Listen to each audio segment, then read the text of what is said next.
Bawat isa, buksan po natin ang ating mga Biblia sa Efeso chapter 3, verses 14 to 21.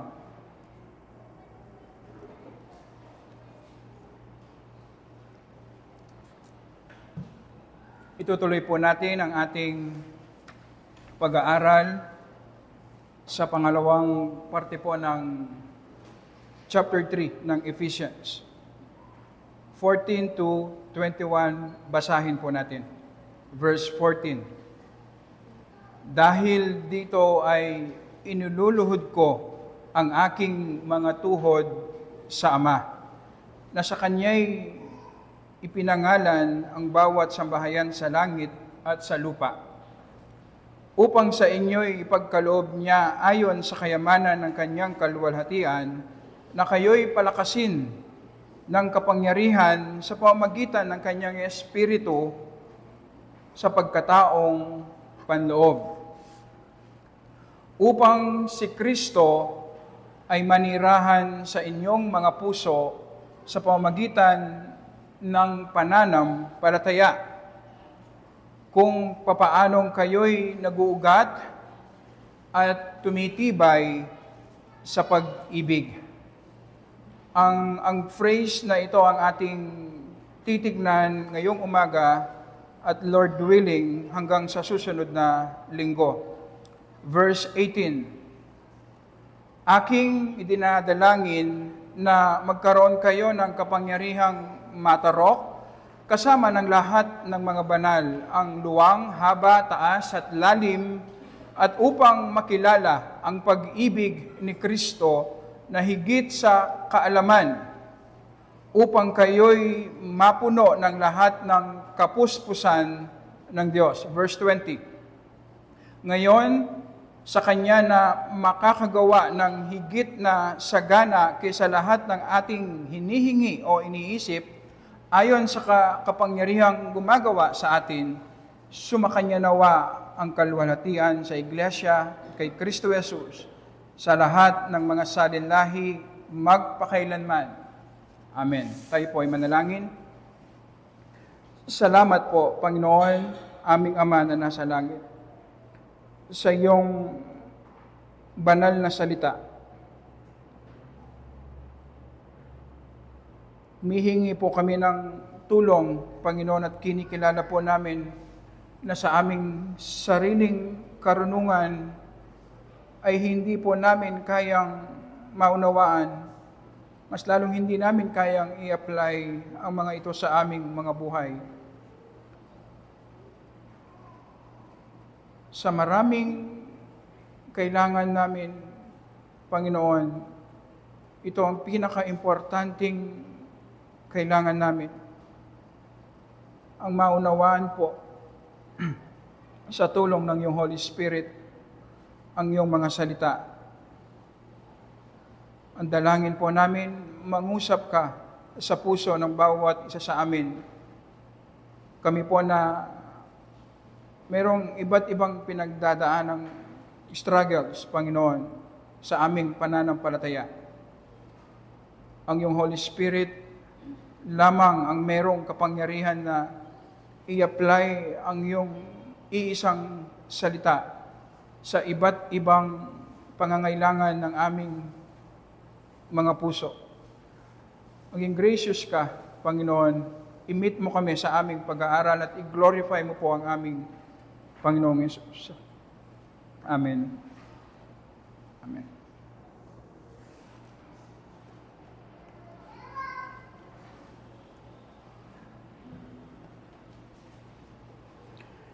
Isang paraan po upang matuto tayong manalangin ay sa pamamagitan po ng pakikinig ng panalangin ng ibang mananampalataya.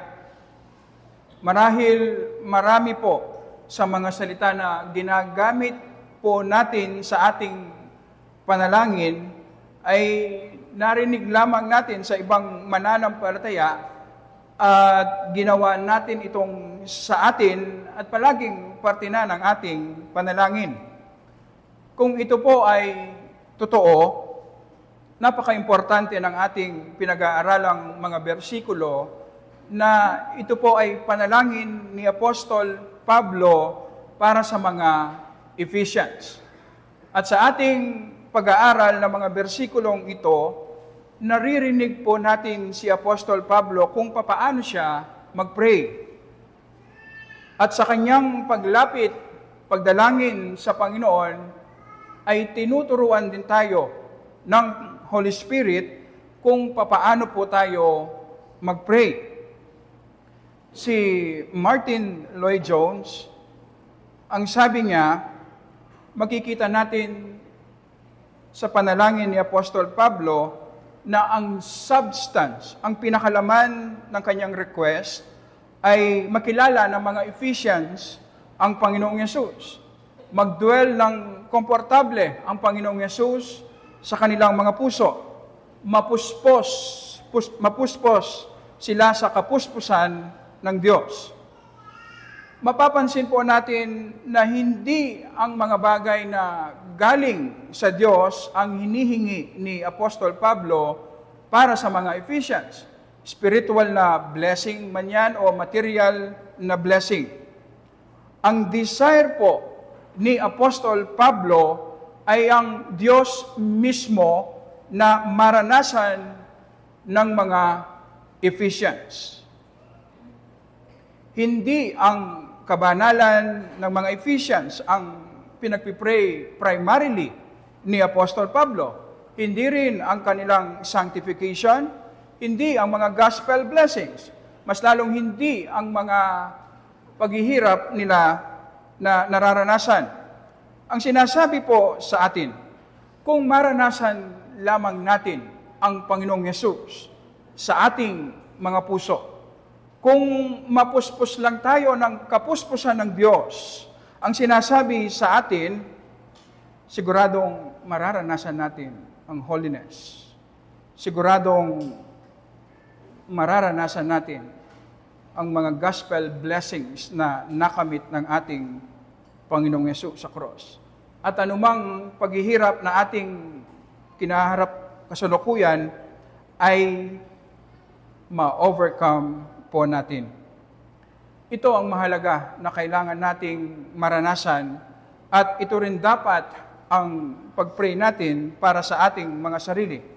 Ang makilala natin ang ating Panginoong Yesus. Ang mga prayer request po ni Apostol Pablo, nakita natin na parang hagdanan, step by step. Nagpo-progress po ang kanyang mga prayer request. Kailangan muna nating maranasan ang unang prayer request niya bago natin maranasan yung pangalawang prayer request. Kailangan maranasan muna natin yung ikalawa bago natin maranasan ang ikatlong prayer request niya. Ganito po ang pagkasunod-sunod ng mga panalangin ni Apostol Pablo. Ang unang request niya ay palakasin ng kapangyarihan sa pamamagitan ng kanyang espiritu sa pagkataong loob. Hiling po ni Apostol Pablo na maranasan ng mga Ephesians ang kapangyarihan ng Holy Spirit sa kanilang inner being, sa kanilang puso, sa kanilang kaluluwa. Ang main target ng Panginoon ay ang ating inner being, ang ating puso, hindi po ang ating panlabas na buhay. Dahil sinasabi po ng Biblia na mula sa puso natin dumadaloy ang bukal ng buhay. Kung gusto nating baguhin ang ating buhay, mag-umpisa tayo sa ating inner being, sa ating puso. Sa Roma chapter 12, verses 1 to 2, sinabi po doon ni Apostol Pablo na baguhin natin ang ating buhay sa pamamagitan ng pagbabago ng ating kaisipan.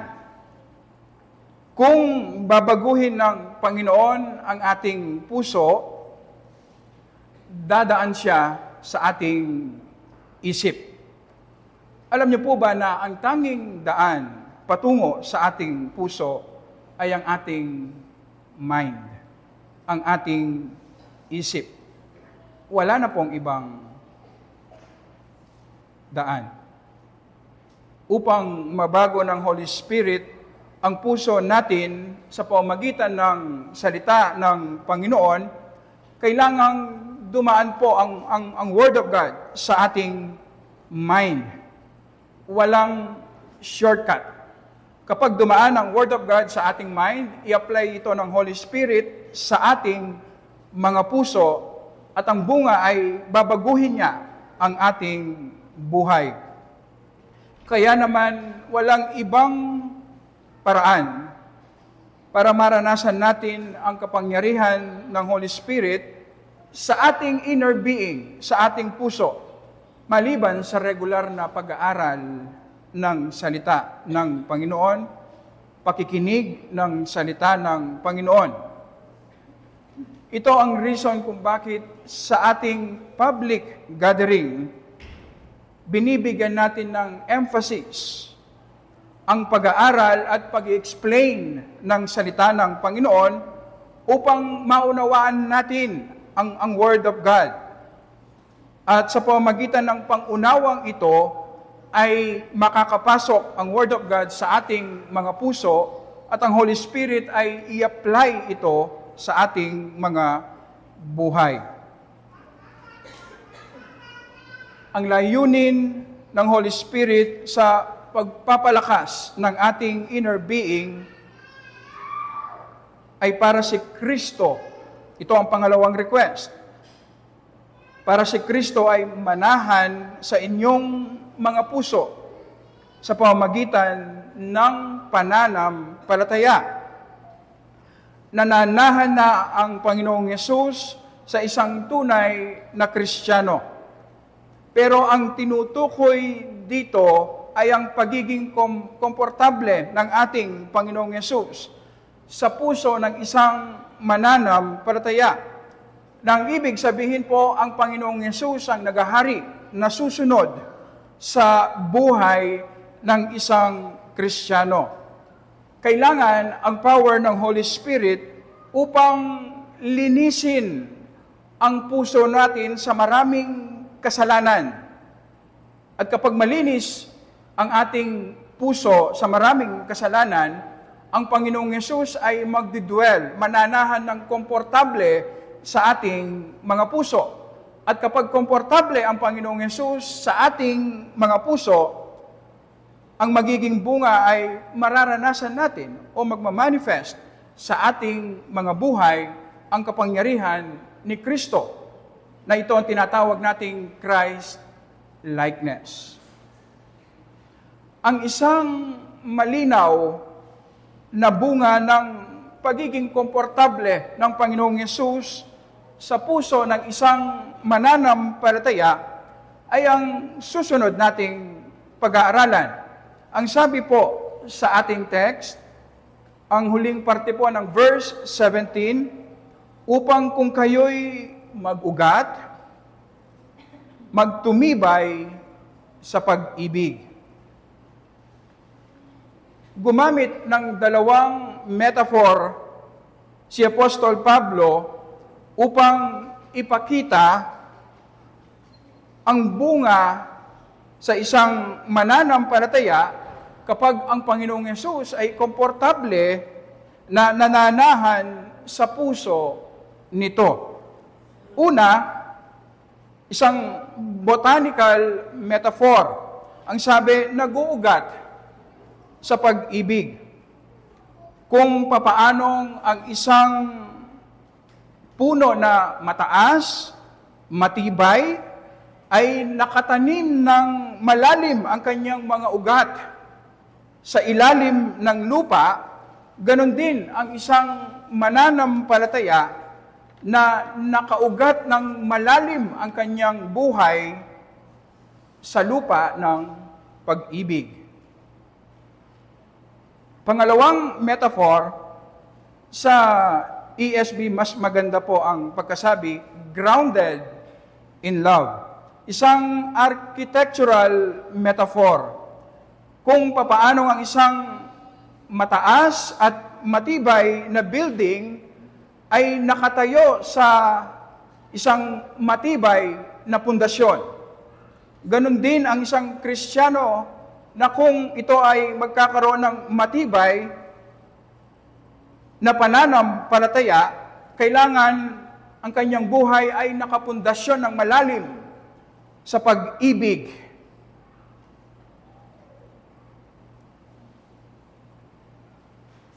Sa mga metaphors na ito, obvious nating makikita kung papaanong ang lakas ng puno ay nakadepende sa kanyang mga ugat at ito ay nakatago.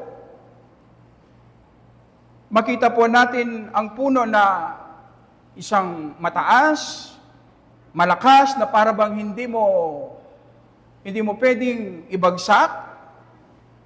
Ang kanyang lakas ay nakadepende sa lalim ng kanyang ugat sa lupa. At hindi ito nakikita. Ganon din ang isang mataas na building at matibay na building. Ang tibay nito ay hindi po nakadepende sa kung ano ang nakikita natin sa labas. Ang tibay ng isang building nakadepende sa tibay ng pundasyon nito sa ilalim. At ang pundasyon nito ay hindi po natin nakikita.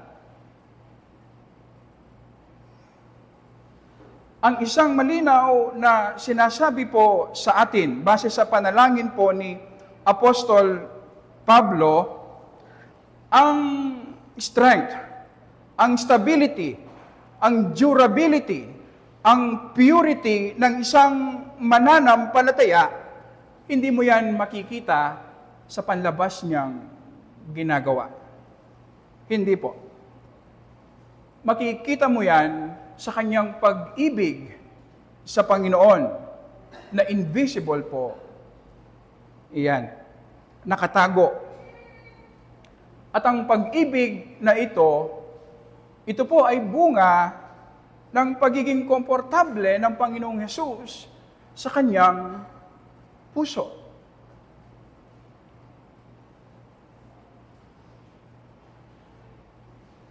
Na sinasabi sa atin ngayon kung ano ang sikreto ng isang matibay at malakas na pananampalataya. Kung gusto nating maging malakas, maging matibay ang isang puno, kailangan ang kanyang ugat ay mag-penetrate ng malalim sa lupa at mag-spread ng malawak ang kanyang mga ugat. Hindi yung mga branches, hindi yung mga dahon ang tinatrabaho natin, ang binibigyan natin ng pansin, ang ugat. Kapag nag-penetrate ng malalim ang ugat ng isang puno, magiging matibay yan. Ganon din ang isang building. Kapag nakapagtayo ka ng matibay na pundasyon, magiging matibay din ang building na itatayo natin. Hindi po yung design ng building, hindi yung ganda ng building sa panlabas ang bibigyan natin ng pansin. Hindi po. Ang pundasyon. Sinasabi sa atin na kung ang pag-ibig natin sa Panginoon ang nagsisilbing kalakasan natin upang maging malakas ang ating pananampalataya, upang masunod natin ang kalooban ng Panginoon, upang magkaroon tayo ng strength na paglingkuran ang ating Panginoon. Ang sinasabi po sa atin na kung ang pag-ibig na ito ay bunga ng pagiging komportable ng ating Panginoong Hesus sa ating mga puso, at ito ay gawa ng Holy Spirit na nililinis niya ang ating mga puso mula sa maraming kasalanan, ang ibig sabihin po, ang maging priority natin ngayon ay lumakad sa kabanalan upang ang Panginoong Yesus ay maging komportable sa ating mga puso at automatic na magmamanifest ang pag-ibig, ang power sa ating mga puso. Maraming mga mananampalataya, makikita po natin na shallow at walang power ang kanilang pananampalataya dahil nakafocus sila sa mga dahon, sa mga branches. Nakafocus sila sa design ng building. Hindi sa ugat at hindi sa pundasyon. Sa unang Korinto, chapter 13, na ito ay isinulat ni Apostol Pablo tungkol sa pag-ibig. Ang sabi niya, gaano man siya kagaling sa kanyang ginagawa para sa Panginoon, at ito ay pagpipreach, pagsasalita. Ang sabi niya, gaano man karami ang kanyang alam, ka-accurate ang kanyang alam sa salita ng Panginoon, ibigay man niya ang kanyang sarili upang sunugin. Ipamigay man niya ang lahat ng kanyang ari-arian. Kung walang pag-ibig, ano ang sabi niya? Walang pakinabang ang lahat ng mga ito. Ang tinitignan primarily ng Panginoon sa atin, hindi po ang size ng ating ministry. Hindi ang lawak, hindi ang dami.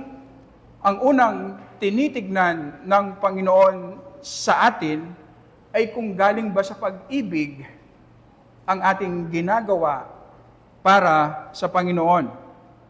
Sa Judgment Day, lahat po tayo ay masasyak. Marami sa iniisip nating ginawa nating para sa Panginoon. Malalaking ministry, mga sakripisyo na ginawa natin para sa Panginoon. Sa Judgment Day, i-reveal ng Panginoon na hindi pala acceptable dahil hindi galing sa pag-ibig. At marami sa ating ginawang maliliit na paglilingkod, makikita natin na yun pala yung mga acceptable sa Panginoon dahil galing sa pag-ibig.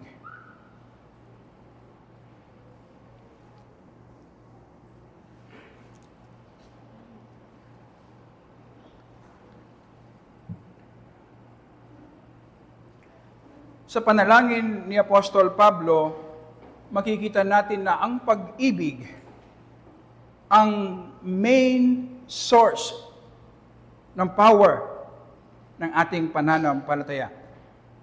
Ito ang pinaka-importanting katangian ng isang mananampalataya, pag-ibig. Sa Bible, kung ilalarawan natin ang isang mananampalataya, primarily, sa kung paano ito nakikita ng Panginoon, hindi po isang masunurin. Hindi po isang matapat na lingkod. Hindi po. Ang isang mananampalataya, primarily, ay isang taong umiibig. Umiibig sa Panginoon at umiibig sa kanyang kapwa. Ang pag-ibig na ito, ang problema, hindi po manggagaling sa atin. Tayo pong mga tao by nature, makasarili po tayo. Hindi tayo marunong umibig. Gusto nating gamitin ang Panginoon, ang ating kapwa, para sa ating personal na interest. Ang tanging paraan upang magkaroon tayo ng pag-ibig ay kung ang Panginoong Yesus mismo ang mag-create ng pag-ibig sa ating mga puso. Sa 1 John chapter 4, verse 19, ang sabi po, tayo'y umiibig sapagkat siya ang unang umibig sa atin. Sa pamamagitan po ng unang pag-ibig ng Diyos na ibinigay niya ang kanyang kaisa-isang anak, ang Panginoong Yesus, upang mamatay sa krus bilang kahalili ng sino mang mananampalataya sa Kanya. Sinasabi po ng Bible na noong ipinanganak tayong muli, binigyan tayo ng bagong buhay, kaya tayo nanampalataya kay Jesus, ang unang bunga ng ating pananampalataya ay pag-ibig. Dahil hindi natin makikita ang pag-ibig ng Panginoong Yesus kung wala tayong pag-ibig sa Kanya. Ang unang bunga ng ating pananampalataya ay pag-ibig. Ang problema, ang pag-ibig na ito ay masyadong maliit, masyadong mahina. Kailangan itong lumakas. At kailangan ang pag-ibig ang magdomina sa lahat ng aspeto ng ating mga buhay. Ang tanong sa atin, paano mangyayari ito? Sabi natin kanina, ang request o ang mga request ni Apostol Pablo ay parang hagdanan, step by step. Bago natin maranasan ang pangalawa, kailangan natin munang maranasan ang una. So ang sinasabi sa atin, bago natin maranasan na magkaroon ng malalim na ugat sa pag-ibig, kailangan muna nating maranasan ang power ng Holy Spirit sa ating inner being. Na sa pamamagitan ng ating pananampalataya, sa pamamagitan ng ating daily devotion sa Word and prayer, nakikita natin araw-araw ang ating Panginoong Yesus. Nire-rebuke natin ang ating mga kasalanan. Nagpupuri ang ating mga puso tuwing nakikita natin ang ating Panginoong Yesus. At nagiging sensitive tayo sa kabanalan. Lumalakad tayo na sumusunod, nag-strive na sundin ang mga kautusan ng Diyos. At ang isang bunga nito ay magiging komportable ang Panginoong Yesus sa puso natin. At kapag komportable ang Panginoong Yesus, magmamanifest ang pag-ibig sa ating mga buhay. Dahil ang ating Panginoong Yesus ay Diyos ng pag-ibig, mararanasan natin ang Kanyang divine love. At ang Kanyang pag-ibig ay dadaloy din sa ating mga buhay. At ito ang magsisilbing power ng ating pananampalataya. Ang buhay ng isang Kristiyano o ng isang mananampalataya, hindi po yung ibibigay ng Diyos ang Kanyang mga kautusan at ang gagawin natin ay kailangan lang tayong sumunod at maglingkod. Hindi po ganyan ang buhay pananampalataya. Ang gagawin ng Panginoon, base sa mga dalangin ni Apostol Pablo, mananahan ang Panginoong Yesus sa ating mga puso. At kapag naging komportable ang Panginoong Yesus, siya magkokontrol ng lahat ng ating buhay, lahat ng aspeto ng ating buhay. At kapag siya nagkokontrol ng ating buhay, magmamanifest ang divine love sa atin. At ang pag-ibig na ito ang magsisilbing strength, power natin upang masunod natin ang Kanyang kalooban, upang paglingkuran natin ang Panginoon. Sa Matthew chapter 22, verses 37 to 39, sinasabi po doon ang dalawang pinaka-importanting utos ng Panginoon. Mahalin natin ang Diyos ng buong puso, ng buong kaluluwa, ng buong kalakasan. At mahalin natin ang ating kapwa gaya ng pagmamahal natin sa ating sarili. Makikita po natin na ang substance ng 10 kautusan ay pag-ibig. Pag-ibig. Sumusunod tayo sa Panginoon, hindi lang para basta lamang makasunod. Hindi po. Sumusunod tayo dahil gusto nating i-please ang Diyos. Paano natin mapiplease ang Diyos sa ating pagsunod? kung ang ating pagsunod ay galing sa pag-ibig. Hiwalay po sa pag-ibig natin sa Diyos, ang magiging buhay ng isang mananampalataya ay magiging transactional. Ang ibig sabihin ng transactional, susunod tayo sa Panginoon dahil meron tayong hinihinging kapalit. O kaya dahil sa takot na kung hindi tayo susunod, baka alisin ng Panginoon ang mga blessings na ating ini-enjoy. O baka bigyan niya tayo ng karamdaman kung hindi tayo susunod. Sa ganitong pagsunod, ang pinaglilingkuran natin ay ang ating sarili. Hindi ang Diyos. Ito ang default setting natin na tayo po ay makasarili.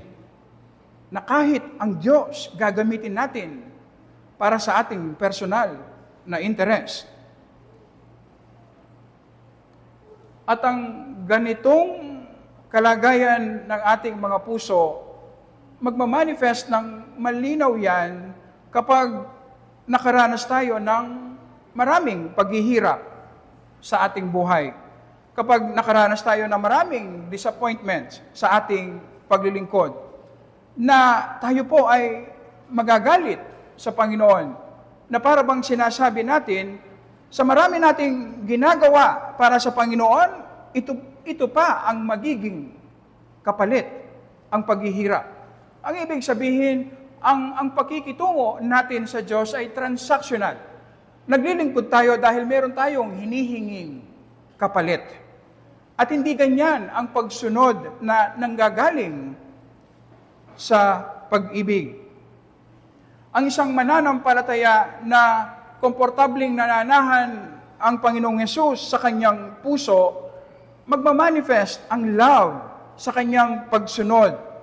Malinaw sa kanya na sa kabila ng kanyang pagiging makasalanan na ang tanging deserve niya ay impyerno, bakit siya nakaranas ng saganang kaligtasan mula sa Panginoong Hesus? Kaya ang puso niya ngayon ay nagpapasalamat, nagpupuri sa pag-ibig ng Panginoon sa kanya.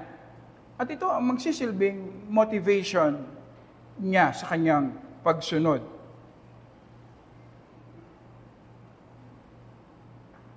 At ang pag-ibig nito ang nag-uudyok sa kanyang puso na sumunod sa kalooban ng Panginoon.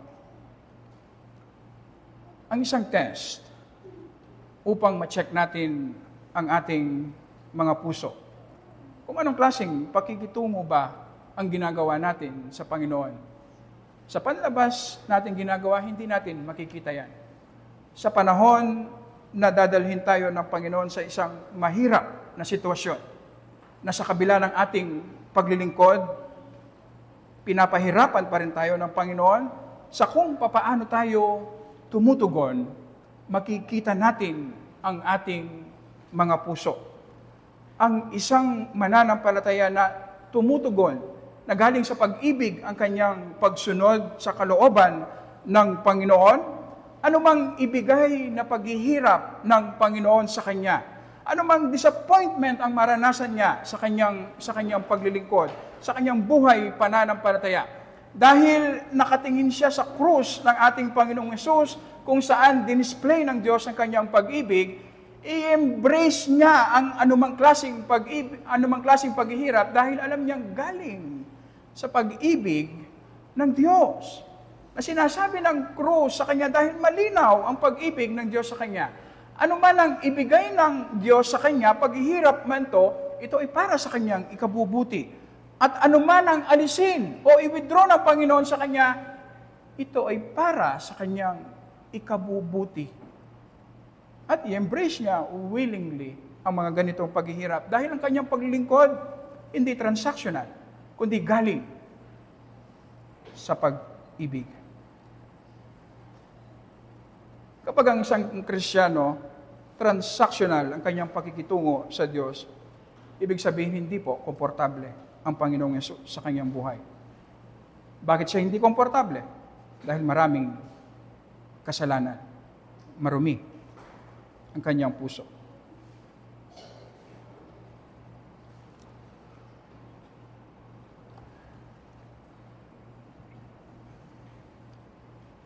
Ganon din sa aspeto ng ating paglilingkod sa Panginoon. Acceptable ang ating ginagawang paglilingkod kapag ito ay galing sa pag-ibig. Sa 2 Corinthians, kung gusto niyo pong buksan ang inyong mga Biblia, 2 Corinthians chapter 5, verses 14 to 15.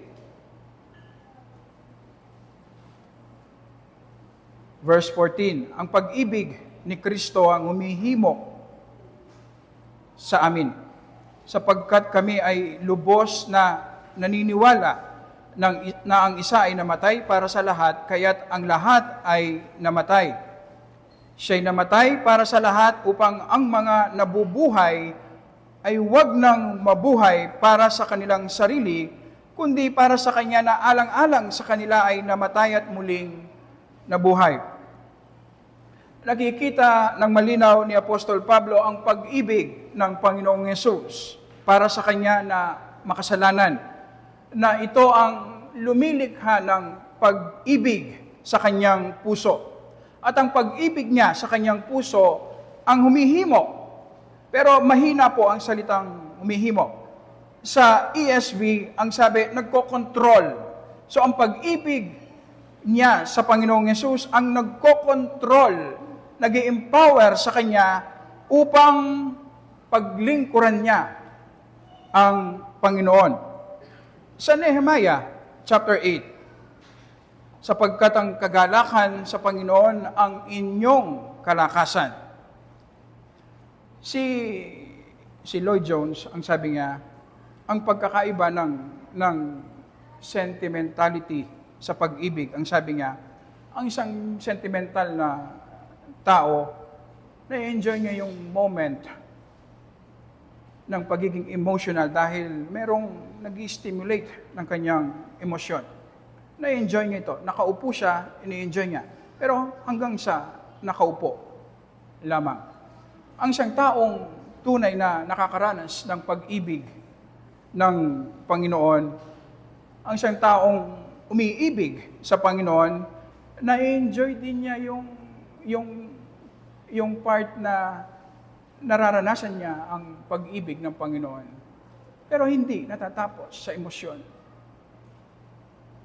Ang pag-ibig din ito ang nag-empower, nagbibigay ng desire sa kanya na paglingkuran niya ang kanyang Panginoon na iniibig. Kung papaanong ang Panginoon, hindi ba sinasabi ng John 3:16, sa kanyang pag-ibig, pero siyang ginawa, ibinigay niya ang kanyang kaisa-isang anak, ang Panginoong Yesus, upang sino mang manampalataya ay hindi mapahamak, kundi magkaroon ng buhay na walang hanggan. Marami sa ating mga mananampalataya, at ito ang isang dapat nating iwasan. Sa ating paglilingkod, ang binibigyan natin ng focus, na malaking atensyon, ay ang ginagawa nating paglilingkod mismo. Kung papaano ito maging maganda, maging maayos, alam niyo po ba, parte ito ng ating ginagawa para sa Panginoon. Pero hindi ito ang primary source ng ating power. Sa kagustuhan nating mapaganda at mapagtibay ang isang puno, yung mga dahon ba yung pagtutuunan natin ng pansin? Yung mga branches ba? Hindi. Dapat yung ugat ang pagtuunan natin ng pansin kung gusto nating maging malakas, matibay ang isang puno.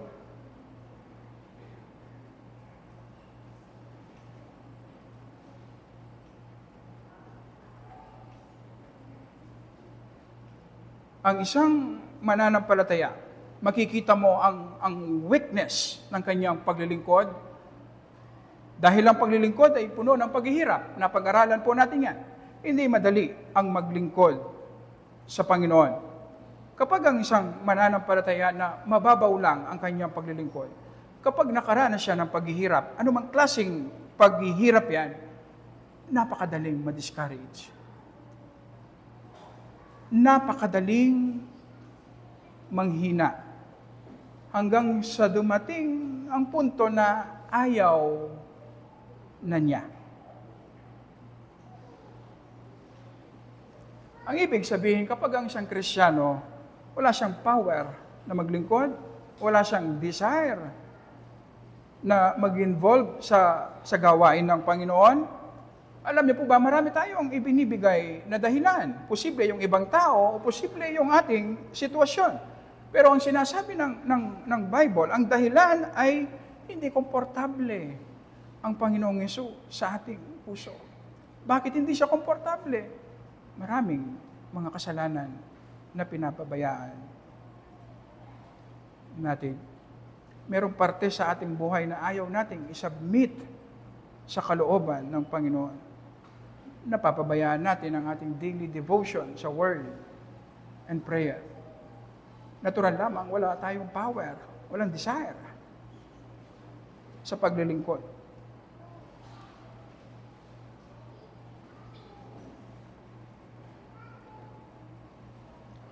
Kung papaano pong ang ugat ng puno ang kumukuha ng sustansya sa lupa at ang sustansyang ito ay pinapadaan sa puno, sa trunk. At dadaloy hanggang sa dahon, sa mga branches. Ganon din kapag ang isang mananampalataya nakaugat ng malalim sa pag-ibig, magkakaroon siya ng power. Ang Panginoong Yesus na nagdudwell ng komportable sa kanyang puso, dadaloy ang kapangyarihan ng Panginoong Yesus sa kanyang buhay. At magmamanifest yan. Ang power na yan magmamanifest sa kanyang paglilingkod. Ang isang mananampalataya na nakaugat ng malalim ang kanyang buhay sa pag-ibig,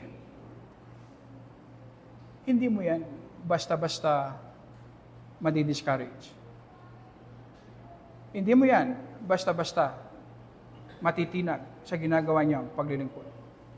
Dahil nakapundasyon siya sa pag-ibig ng Panginoon.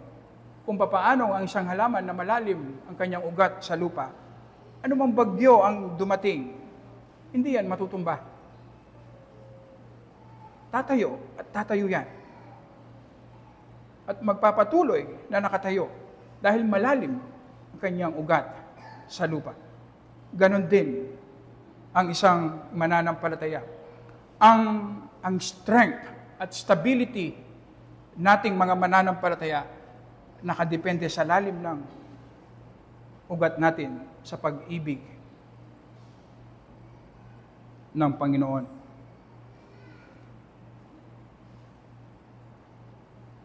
Ang ating Panginoong Yesus, ang ating primary example, na kahit ang kahihiyan at pain ng cross ay hindi siya napigilan na sundin ang kalooban ng Ama, na siya ay mamamatay sa krus bilang kahalili para sa ating kaligtasan. Alam niyo po ba, ang the same power na yan available sa atin. Ibinibigay ng Diyos sa atin kung maging komportable lamang ang Panginoong Yesus sa ating mga puso. Kung ipag-pray lamang natin sa Holy Spirit na linisin niya ang ating puso sa maraming kasalanan at mag-strive tayo na sundin ang kalooban ng Panginoon sa lahat ng aspeto ng ating buhay, mamamangha tayo sa power na ipagkakaloob ng Panginoon sa atin.